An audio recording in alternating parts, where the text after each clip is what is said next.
Good morning everyone. Welcome to Exam Orbit classes. तो आज है 12 जनवरी और आज के इस सेशन में 12 जनवरी से बनने वाले सभी महत्वपूर्ण क्वेश्चंस के बारे में डिस्कस करेंगे। अगर आप किसी भी एग्ज़ाम की तैयारी कर रहे हैं तो ये क्लास आप सभी के लिए बहुत ही महत्वपूर्ण रहने वाली है। तो एक बार आप सभी क्लास को शेयर कर देंगे। सेशन स्टार्ट करने से पहले आप सभी के लिए एक सवाल है जिसका आंसर आपको देना है कमेंट्स बॉक्स में। पृथ्वी 2 का सफल ट्रेनिंग जो लॉन्च है ये कहाँ से किया गया है? उड़ीसा, लद्दाख, केरल या फिर आंध्र प्रदेश? इस सवाल का आंसर आपको मिलेगा क्लास के लास्ट में। तो चलिए डिस्कस करते हैं फर्स्ट क्वेश्चन। हिमालयी क्षेत्रों में अभियान के लिए मानव रहित जो यान है ये किसने विकसित किया है? तो फ्रेंड्स ये जो मानव रहित यान है इसे विकसित किया गया है डीआरडीओ के द्वारा। किसने इसे बनाया है? तो डीआरडीओ ने फ्रेंड्स इसे विकसित किया है। आइए जान लेते हैं इस विमान के बारे में। तो रक्षा अनुसंधान एवं विकास संगठन हिमालयी सीमा में साजो सामान संबंधी परिचालन को लक्षित करने के उद्देश्य से एक मानव रहित यान विकसित किया है।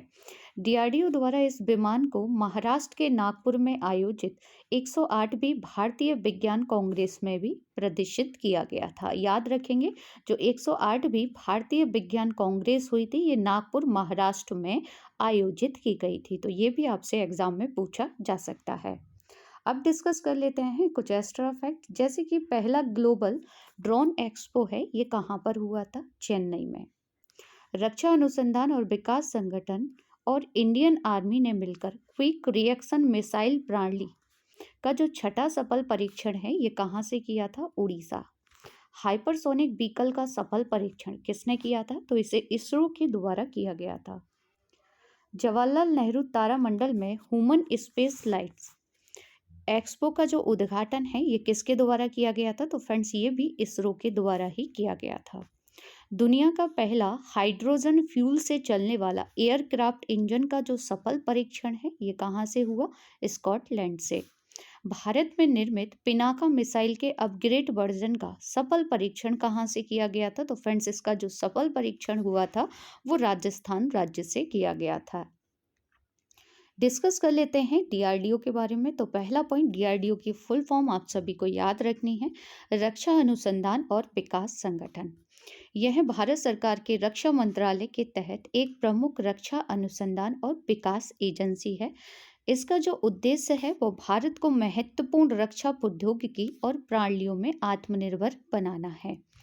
डीआरडीओ की स्थापना 1958 में की गई थी। डीआरडीओ का मुख्यालय नई दिल्ली में है और डीआरडीओ के वर्तमान में प्रमुख हैं समीर बी कामत, जिनकी नियुक्ति 2022 में की गई थी। तो फ्रेंड्स याद रखेंगे आगामी परीक्षा में यहाँ से क्वेश्चन आपसे पूछा जा सकता है। अगर आप लोग पहली बार चैनल पर विजिट कर रहे हैं तो चैनल को सब्सक्राइब कर लीजिएगा, साथ ही बेल आइकन दबाना बिल्कुल ना भूलें, जिससे आप सभी को जो क्लास का नोटिफिकेशन है वो सबसे पहले मिल जाएगा।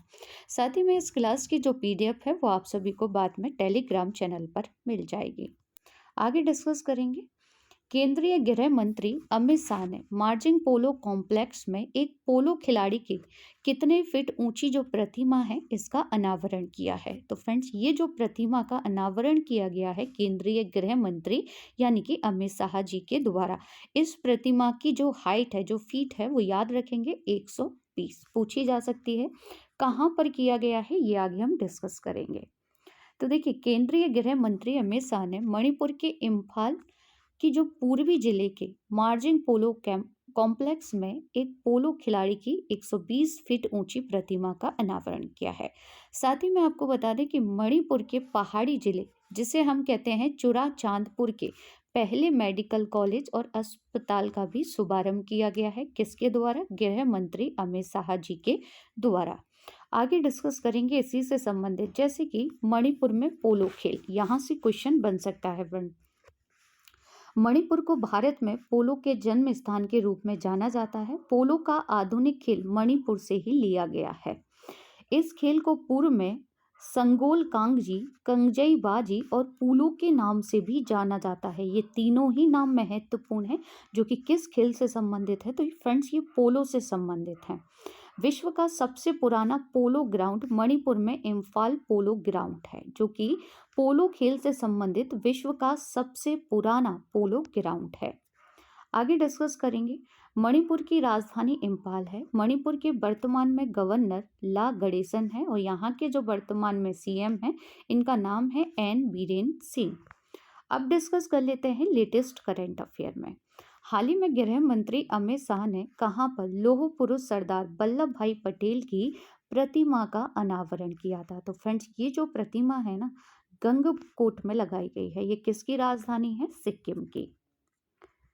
स्टैचू ऑफ प्रोस्पेरिटी का जो अनावरण है ये प्रधानमंत्री नरेंद्र मोदी जी द्वारा किया गया था और इसकी जो ऊंचाई है वो 108 फीट है।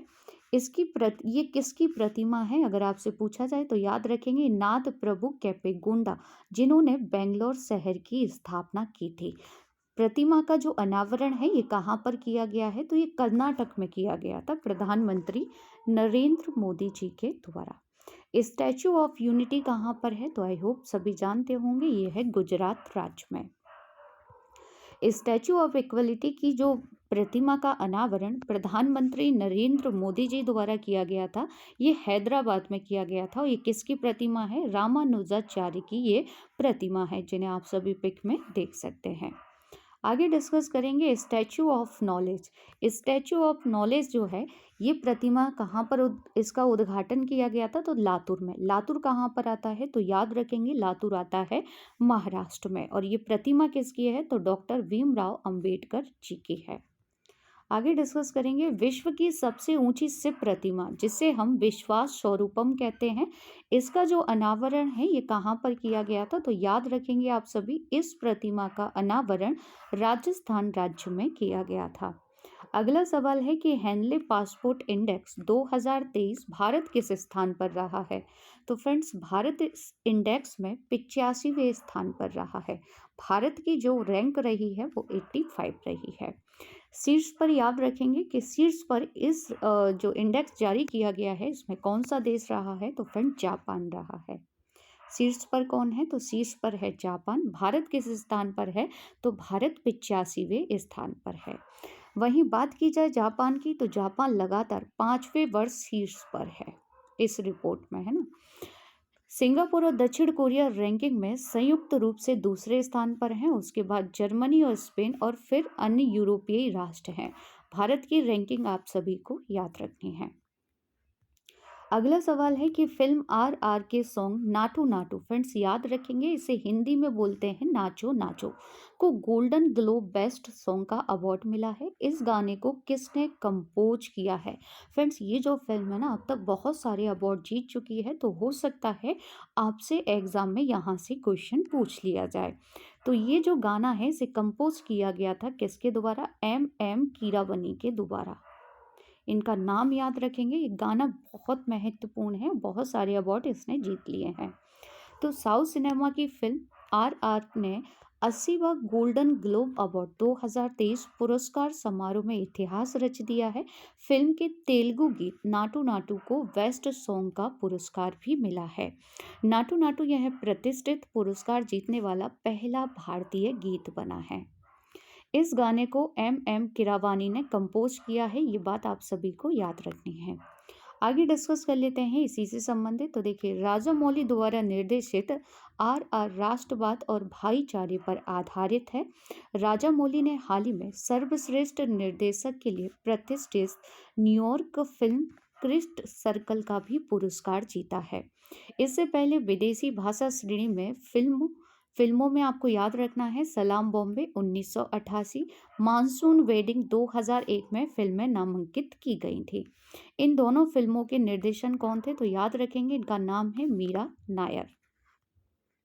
अगला सवाल है कि कौन सी संस्था खाद्य मूल्य सूचकांक, जिसे हम कहते हैं FPI, प्रकाशित करती है? तो फ्रेंड्स, खाद्य मूल्य जो सूचकांक है ना, ये FAO द्वारा प्रकाशित किया जाता है। अब डिस्कस करेंगे किसके बारे में? तो FOA के बारे में पूछा जा सकता है। तो सबसे पहले फुल फॉर्म याद रखेंगे, संयुक्त राष्ट्रीय खाद्य और कृषि संगठन। खाद्य और कृषि संगठन की स्थापना वर्ष 1945 में संयुक्त राष्ट्र संघ के तहत हुई थी।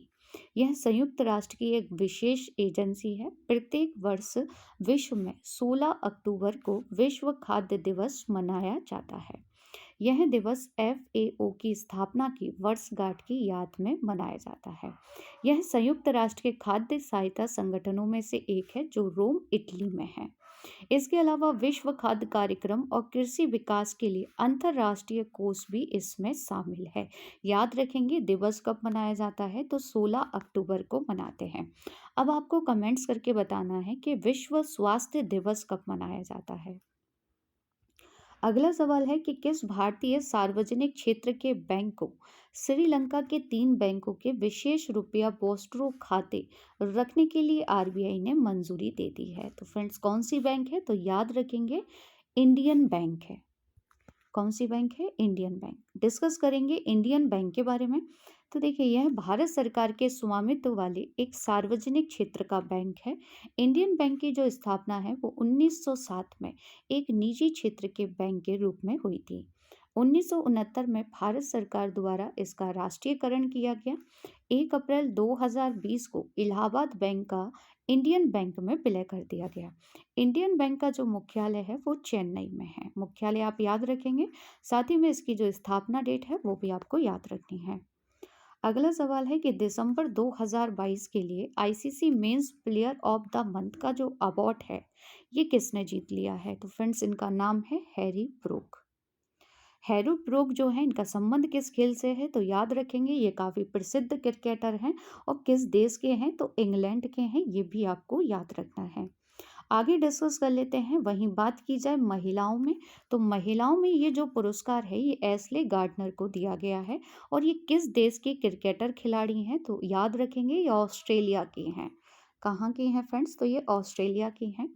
भारत के किस खिलाड़ी ने रणजी ट्रॉफी इतिहास का अब तक का दूसरा सबसे बड़ा स्कोर बनाया है, तो ये दूसरा जो सबसे बड़ा स्कोर है ना, पृथ्वी शॉ के द्वारा बनाया गया है।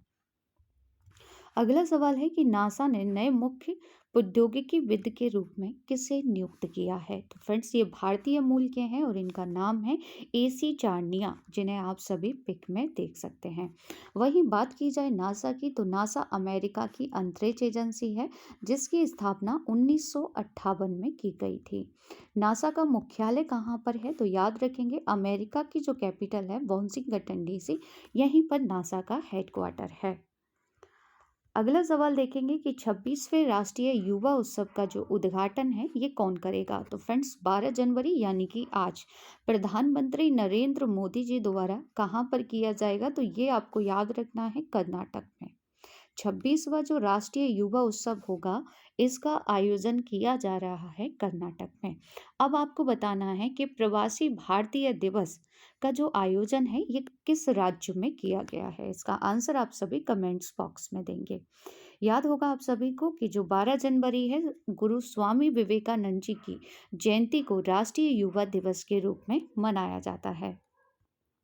अगला सवाल है कि हाल ही में पूर्व चीफ जस्टिस जिनका नाम है रंजन गोगोई ने किस राज्य के मुख्यमंत्री की डायरी का विमोचन किया है, तो फ्रेंड्स ये जो डायरी है ना ये असम के CM की है, यानी कि असम के मुख्यमंत्री की डायरी का जो विमोचन है वो पूर्व चीफ जस्टिस रंजन गोगोई के द्वारा किया गया है।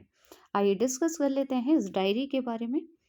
तो देखिए, भारत के पूर्व मुख्य न्यायाधीश और राज्यसभा सदस्य रंजन गोगोई ने असम के मुख्यमंत्री वर्तमान में कौन है, हेमंत विश्व शर्मा, इनकी डायरी का विमोचन किया है और डायरी खुद असम के CM हेमंत विश्व शर्मा ने लिखी है। इस डायरी में CM विश्व के कार्यकाल के पहले साल का पूरा विवरण दिया गया है। क्लास की शुरुआत में जो क्वेश्चन आपसे पूछा गया था इसका सही आंसर है ऑप्शन A, यानी कि पृथ्वी 2 का जो सफल ट्रेनिंग लॉन्च है ये कहाँ से हुआ है, उड़ीसा से। इस मिसाइल को किसने विकसित किया है, तो याद रखेंगे इसे DRDO के द्वारा स्वदेशी तरीके से विकसित किया गया है। पूछा जा सकता है कि जो पृथ्वी 2 मिसाइल है ना इसे किसने बनाया है, तो इसे DRDO ने ही बनाया है, वो भी स्वदेशी रूप से। आगे डिस्कस कर लेते हैं इसी मिसाइल से संबंधित तथ्य। तो देखिए, पृथ्वी 2 मिसाइल की जो मारक क्षमता है ये 350 किलोमीटर है।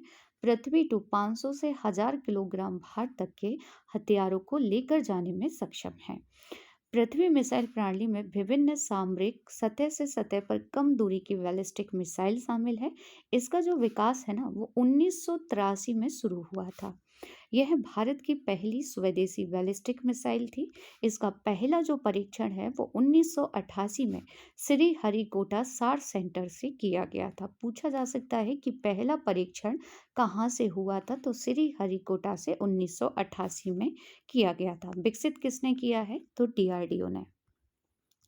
कल की क्लास का रिवीजन करेंगे। खबरों में रहा दीपोर बील वेटलैंड जो है ये कहाँ पर है, तो फ्रेंड्स ये असम राज्य में है। खबरों में रहा किलौआ ज्वालामुखी किस देश में स्थित है, तो ये हवाई द्वीप यानी कि यूएसए में है। किसे अमेरिका की पहली महिला सिख जज बनाया गया है, तो फ्रेंड्स इनका नाम है मनप्रीत मोनिका सिंह। भारत की तरफ से इस वर्ष ऑस्कर के लिए लॉस एंजल्स में किस बॉलीवुड अभिनेत्री ने स्क्रीनिंग होस्ट की है, तो इनका नाम है प्रियंका चोपड़ा। इस वर्ष 75वां सेना दिवस किस शहर में आयोजित किया जाएगा, तो फ्रेंड्स पहली बार ऐसा होगा कि जो सेना दिवस है ये दिल्ली के बाहर बेंगलोर कर्नाटक में होगा। दिग्गज फुटबॉलर गैरेथ बेल ने फुटबॉल से संन्यास ले लिया है, वह किस देश के खिलाड़ी हैं, तो सही आंसर है ऑप्शन सी वेल्स। किसे दूसरी बार ऑल इंडिया सिलेक्शन कमेटी के चेयरमैन बनाया गया है, तो फ्रेंड्स इनका नाम है चेतन शर्मा और इनकी जो नियुक्ति है ना वो बीसीसीआई के द्वारा की गई है। निम्न में से किस क्रिकेट खिलाड़ी ने अपना 45वां वनडे शतक बनाया है, तो इनका नाम है विराट कोहली। किस राज्य ने उद्यमियों के लिए व्हाट्सएप का उपयोग करके शिकायत दर्ज करने की सुविधा शुरू की है, तो सही आंसर था ऑप्शन ए केरल। एनएसओ के पहले अग्रिम अनुमान के अनुसार 2022-23 में भारत की अनुमानित जो जीडीपी वृद्धि दर है ये कितनी है, तो सही आंसर है ऑप्शन ए 7%। कौन सी संस्था रेलवे स्टेशनों को ईट राइट स्टेशन प्रमाणन देती है, तो फ्रेंड्स याद रखेंगे ये दी जाती है FSSAI के द्वारा। अब डिस्कस करेंगे टॉप 10 स्टैटिक जीके क्वेश्चन। पृथ्वी की सतह की सबसे ऊपरी परत को क्या कहते हैं, भूपर पट्टी। शरीर के किस अंग में यूरिया बनता है, लीवर। किसके नेतृत्व में 1776 में अमेरिका को स्वतंत्रता प्राप्त हुई थी, जॉर्ज वॉशिंगटन। भारत का कौन सा शहर गुलाबी नगरी के नाम से जाना जाता है, जयपुर। विख्यात पर्यटन स्थल गुलमर्ग भारत के किस क्षेत्र में स्थित है, कश्मीर में। भारतीय संगीत का आदि ग्रंथ किसे कहा जाता है, सामवेद। डिस्कवरी ऑफ इंडिया पुस्तक किसने लिखी है, जवाहरलाल नेहरू जी ने। गदर पार्टी की स्थापना कब हुई थी, 1913 में। पचे हुए भोजन का अपशोषण होता है छोटी आंत में। मनुष्यों के शरीर की सबसे बड़ी ग्रंथि कौन सी है, यकृत या लीवर। कल के सेशन में आपसे जो क्वेश्चन पूछे गए थे इनके आंसर देख लेते हैं। किस संस्था ने state of global water resources 2021 जारी किया है, तो इसका सही आंसर था ऑप्शन ए WMO। भारतीय मूल के मोहन मानसिंघानी को किस देश के officer of the most excellent order से सम्मानित किया गया है, तो इसका सही आंसर था ऑप्शन ए ब्रिटेन। क्रिकेट का जन्मदाता किस देश को कहा जाता है, तो सही आंसर था ऑप्शन बी इंग्लैंड को। आरबीआई के प्रतीक चिन्ह में कौन सा पेड़ है, तो इसका सही आंसर था ऑप्शन सी ताड़ का पेड़। अब आप सभी के लिए कुछ सवाल हैं जिनके आंसर आपको देने हैं कमेंट्स बॉक्स में। लखपति दीदी योजना की शुरुआत किसने की। दुनिया का सबसे बड़ा पांडुलिपि हस्तलिखित जो ग्रंथालय है ये किस राज्य में बनाया जा रहा है। माउंट एटना जिसे यूरोप का सबसे सक्रिय ज्वालामुखी माना जाता है वह निम्नलिखित में से किस देश में स्थित है। निम्नलिखित में से कौन सी नदी एस्चुरी नहीं बनाती है, तो फ्रेंड्स इन सभी के आंसर आपको देने हैं कमेंट्स बॉक्स में। आज का ये सेशन आप सभी को कैसा लगा कमेंट्स करके ज़रूर बताइएगा। अगर क्लास अच्छी लगी हो तो क्लास को ज़्यादा से ज़्यादा शेयर कीजिएगा, लाइक कीजिएगा और चैनल को सब्सक्राइब ज़रूर कर लीजिएगा। मिलते हैं नए सेशन में एक नए टॉपिक के साथ, तब तक के लिए जय हिंद जय भारत।